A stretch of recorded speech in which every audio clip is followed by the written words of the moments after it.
अस्सलाम स्टूडेंट्स, आज हमारा टॉपिक है क्लासिफिकेशन ऑफ कार्बोहाइड्रेट्स।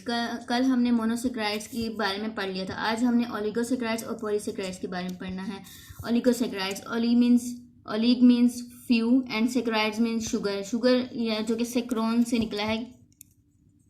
सेक्रोन एक ग्रीक वर्ड है जिसका मतलब है शुगर, और they are made up of 2 to 10 monosaccharides and they can not be hydrolyse. जबकि मोनोसेक्राइड्स जो हैं they cannot be hydrolyzed, और ये जो थे हाइड्रोलाइज्ड हो सकते हैं ओलिगोसेक्राइड्स। ओलिगोसेक्राइड्स के एक एग्जांपल है डाइसेक्राइड्स। डाइसेक्राइड जो हैं वो मोस्ट इंपॉर्टेंट ओलिगोसेक्राइड्स हैं consisting of 2 monosaccharides. 2 monosaccharides for example ले लें ग्लूकोज प्लस फ्रुक्टोज, इसके मिलने से सुक्रोज बनेगा, और इसका हम स्ट्रक्चर अभी हम पढ़ेंगे भी सही। इसकी एग्जांपल्स हैं माल्टोज, लैक्टोज, सुक्रोज। माल्टोज अगर एग्जांपल देखें कि ये कहाँ पाए जाते हैं तो ये फ्रूट्स में होते हैं। लैक्टोज मिल्क में होता है, और सुक्रोज जो होता है वो केन शुगर में होते हैं।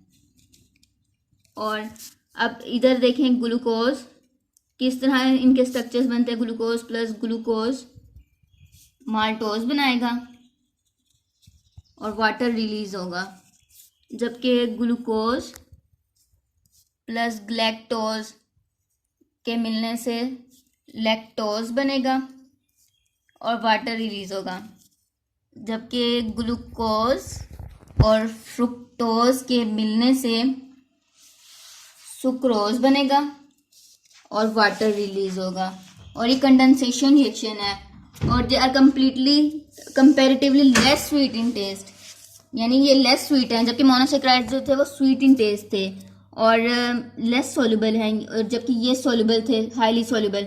और जो बॉन्ड बिटवीन 2 मोनोसेक्राइड्स बनेगा, यानी 2 मोनोसेक्राइड के मिलने से, जैसे ये ग्लूकोज और फ्रुक्टोज मिलने से सुक्रोज बन रहा है, इस तरह यानी अगर इनके 2 मोनोसेक्राइड्स के मिलने से जो बॉन्ड बनता है वो कोवलेंट बॉन्ड कहलाता है और नेचर में। और ये ग्लाइकोसिडिक बॉन्ड इसका नाम होता है। ग्लाइकोसिडिक बॉन्ड कौन से होते हैं? Most of the familiar disaccharide is sucrose which on hydrolysis yield glucose and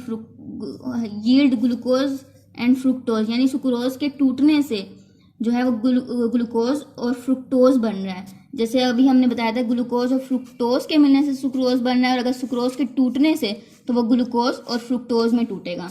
it's molecular formula is C12H22O11। ये सुक्रोज का फार्मूला है। नेक्स्ट अब हम इसके स्ट्रक्चर पर आते हैं। अगर हम इसका स्ट्रक्चर देखें,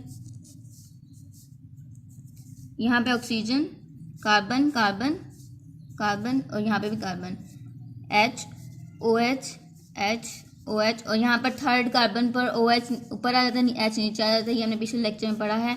और यहाँ पर H, यहाँ OH, और यहाँ पे CH2OH प्लस, अब इधर ऑक्सीजन, इधर H CH2OH COH H, और ये HOH CH2OH, और ये है OH। इसके अब कार्बन देख ले, 1 2 3 4 5 6, ये थर्ड कार्बन है, ये वाली, ये 1 है, ये 2 है, ये 3 है, ये 4 है, ये 5 और ये 6 है। ठीक है, अब यहाँ से OH निकलेगा ग्लूकोज में से, और फ्रुक्टोज में से H निकलेगा, और इससे वाटर रिलीज हो जाएगा, और इसका स्ट्रक्चर जो बनेगा वो ये होगा, ये वाला, इस तरह से।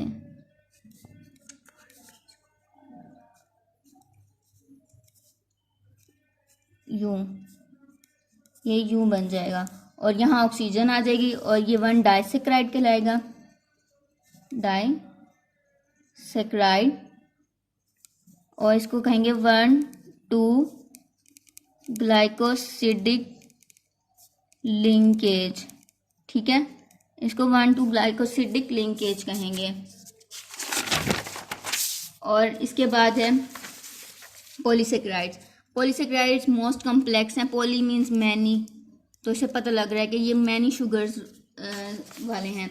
और polysaccharides means complex and most abundant carbohydrate. Nature में जो मोस्ट अबंडेंट कार्बोहाइड्रेट होते हैं वो पॉलीसेक्राइड्स होते हैं। दे आर यूजली ब्रांच, यानी ये ब्रांच अनब्रांच ये होते ही नहीं है, और टेस्टलेस होते हैं वो, जबकि मोनोसेक्राइड्स जो थे वो स्वीट इन टेस्ट थे, ओलिगोसेक्राइड्स जो थे वो लेस स्वीट इन टेस्ट थे, जबकि पॉलीसेक्राइड्स जो हैं वो टेस्टलेस हैं। और ये काफ़ी सारे मोनोसेक्राइड्स यूनिट के मिलने से बनते हैं, जो कि ग्लाइकोसिडिक बॉन्ड की वजह से बनते हैं।